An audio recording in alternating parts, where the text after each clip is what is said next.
Andrea Brillantes ni-remove pala si Catherine Bernardo sa followers niya.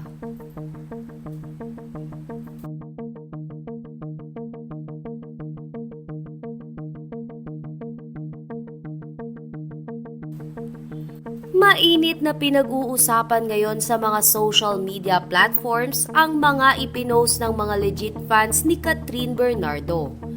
Ang usapin ngang ito ay patungkol pa rin sa di umano pag-unfollow ni Catherine Bernardo kay Andrea Brillantes. Pinasinungalingan kasi ng mga Katniel fans na hindi totoo na si Catherine Bernardo mismo ang nag-unfollow kay Andrea, kundi si Andrea Brillantes mismo ang nag-remove o nagtanggal kay Catherine Bernardo bilang followers niya sa Instagram. Dagdag pa ng mga maladetective na fans ni Catherine Bernardo ay ni-remove ni Andrea si Kat sa kanyang followers. Tsaka naman nito sinundan ng pag-unfollow kay Catherine para daw umingay lalo ang pangalan nito. Hindi pa nga dito natapos ang pag-iimbestiga ng mga Katniel fans. Dahil ayon sa mga ito, ay ginawa rin ito ni Andrea Brillantes noon sa kanyang co-star at dating kaibigan na si Francine Diaz.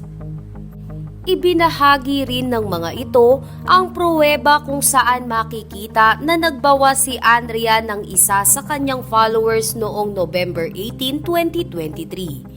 Ito nga ang mismong araw nang nayanig ang lahat ng social media platforms ng balitang pag-unfollow di umano ni Catherine Bernardo kay Andrea Brillantes.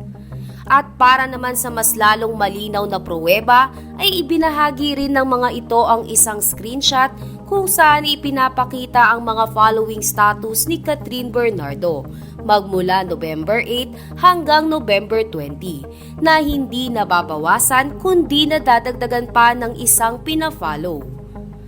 Ayon sa mga Katniel fans ay kaya nila ito ginawa ay para malinawan ang mga tao sa tunay na pangyayari. Nang sa gayon ay matigil na ang mga taong tumatawag kay Catherine Bernardo na maldita umano dahil kilala nila si Catherine na hindi mapagpatol sa mga ganitong issue.